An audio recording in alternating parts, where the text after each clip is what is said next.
Hello, everyone.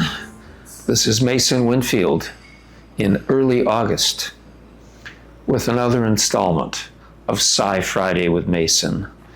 This one is another episode about synchronicity. Now, synchronicity, you know, it's that Jungian term, as in Carl Jung, the great psychoanalyst.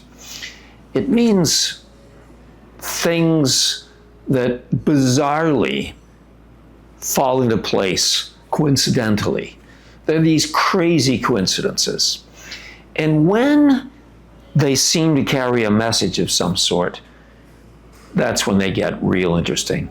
And one of the most interesting synchronicities I know of affects the Spanish conquistador Cortez taking over the empire of the Aztec in Mexico. And part of the reason it's so interesting is because the Aztec were phenomenal astrologers. They were good astronomers too, but they really were big on astrology. And they had a cyclical calendar. They believed history went around in cycles. They're not the only ones who thought that. But the Aztec calendar was in a 52-year cycle. Every 52 years, you had a year that had the same name as another year. And they tended to name them by animals or vegetables and by number. So 1 reed, 2 deer, and they had only a certain number of each. And sooner or later, the crapshoot would, the wheel would come around and it's 1 reed again.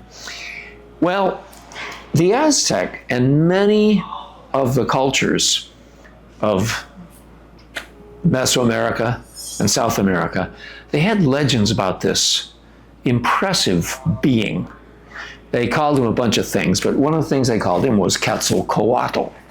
That's the Aztec term, means feathered serpent. The Maya called him Kukulkan.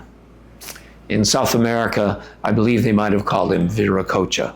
But this legend about a guy from overseas, a stranger, doesn't look anything like the locals, lands on a boat, and he's different, and that he may be semi-divine, that he's this grand teacher and mystic and healer. That's such a strong legend that even the hardest-minded ethnologists believe something must have happened in the past that was very interesting. So, Hernan de Cortez, Spanish conquistador. So it's March 1519, and that happens to be a 1 reed year. Now that's the same year that this legendary teacher and healer, Quetzalcoatl, was thought to have landed in Mexico. His year would have been 4004 BC or 3113, doing our cycles again. So when the Aztec emperor Moctezuma hears that strangers have landed in these boats of a type that no Mesoamerican has ever seen, and it's in the year of the legendary prophet, Moctezuma starts to wonder, could this be him? And Moctezuma wasn't truly an emperor. He was sort of a steward, sort of a placeholder for this prophet king.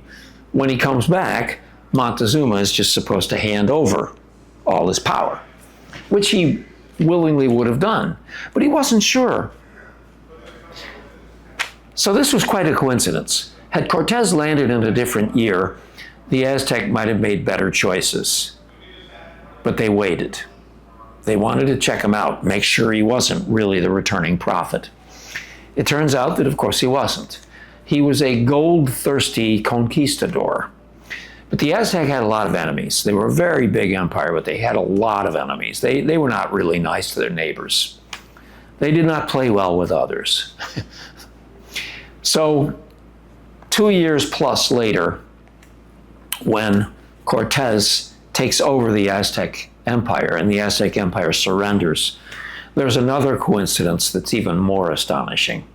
You see, the legendary day that Quetzalcoatl landed was on August 13th.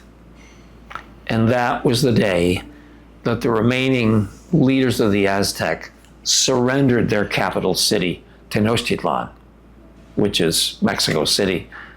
August 13th is the day that it was all over, a day that they surrendered. Now that's a 1 in 365 coincidence, but some of these coincidences in cultures that look for them is utterly shocking. And I wanted to tell you this tale because August 13th is coming up. It's a Thursday, and you'll be seeing this before then, so maybe you can reflect on a few coincidences of your own. My birthday will be August 12th. I'll be having a little fun. And I won't be in any shape to be conducting an interview that night. So be well, my friends, and I look forward to seeing you on the next episode of Psi-Friday with Mason.